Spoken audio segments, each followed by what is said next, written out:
سلامونه دوستانو راځي د شان دغه ویډیو ما سره وګورئ د افغان ایوک رئیس چې به نن نشر ته سپارلی دی ویې ګورئ ما سره بیا وګورم پاتې شه چې زه جزئیات تاسو سره شریک کړم. Hey, all, Sean Van Dever, president of Afghan EVAC. I'm here today to talk about the SIV program. You may have seen this New York Times article that had a misleading headline that said that Congress nixes the visa program. That's not what happened. So we put it together an explainer. The SIV program is still alive. It still has bipartisan support, but Congress did not add any additional visas. Now, there are only 5,000 visas remaining for 35,000 principal applicants who already have chief of mission approval. Right now, President Trump has paused the visas, and Congress hasn't seen fit to compel them to restart it, although the law does say the SIV program has to exist. So all of that is just to say that right now everything is paused. Congress hasn't affirmatively shut down the program, and you can look at our explainer to learn more. Thank you. Stay safe, stay tuned, and we hope to see you soon.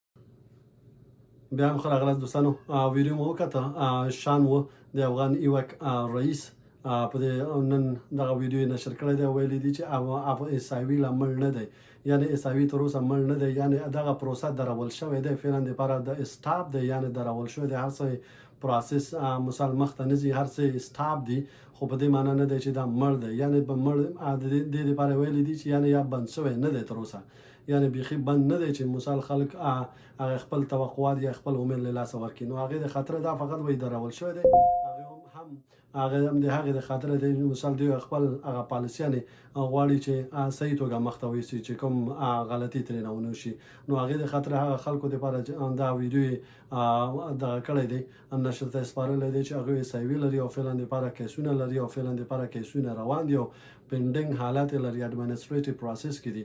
نو فعلا هغوی باید احتیاط وکړي او هغوی باید عزم ولري، هغوی باید حوصله ولري تر څو راتلونکي دپاره به انشاءالله ښه خبر تاسو واورئ. راتلونکي دپاره به ښې خبرې وي څه چې راغی تاسو دپاره نشر کیږي.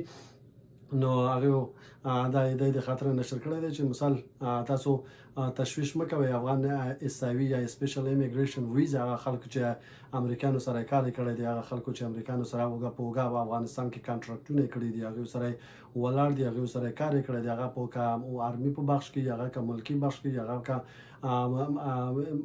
دغه انفارمیشن ټیکنالوژي په برخه کې، هر هغه برخه کې چې مقصد دی سره 2 کاله پورې کار کړی دی او ایلیجیبل دی چې افغان امریکا ته راشي او ایلیجیبل دی چې افغان اسایوي سپیشل ایمیګریشن له طریقه ویزا ترلاسه کړي. نو حوصله ولرئ، امید ولرئ.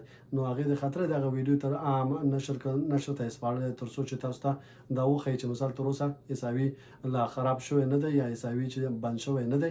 اسایوي فعلا درول شوی دی، پروسس یعنی ولاړ دی، فعلا اسټاپ حالات کې دی، پاس حالات کې دی. نو د خاطر دا نه دی چې مثال بند شوی دی. نو دا یو ښه خبر دی هغه خلکو دپاره چې مثال هغوی فعلا هم تمه لري، هغوی امید لري چې مثال په راتلونکي به دا پروګرام به بیرته خلاص شي او دغه پروګرام له لارې به موږ وکولی شو چې خپل اسناد په رسمي توګه، خپل اسناد په قانوني توګه بررسي شي او مخته لاړ شي تر څو موږ وکولی شو چې دغه له طریقه ویزه ترلاسه کړو. بعد د ویزې نه له خیره سره لاړ شو امریکې ته او خپل ژوند مخته ویسو. او کوشش وکړئ دوستانو حوصله مو له لاسه مه ورکوئ. موږ همداسې نور دوستان ډېری خلک وو چې مثال په 2019 کې ډېر وخت هغه په تمه پاتې شوي وو، هغه ډېر وخت هلته ویزې په تمه وو. نو دا اسایوي چې دا لږ ذره مغلق دی، لږ ذره پیچیده دی. که هغه هر رئیس جمهور راغلی دی نو د اسایوي چې دا ډېر سلو پروسس دی. اکثرا د امریکایانو اصول یا د کاري مقررات داسې دی چې ډېر سلو کار کوي، یعنی ښه کار کوي خو ډېر سلو مخته ځي، داسې تیزۍ سره مخته نه ځي.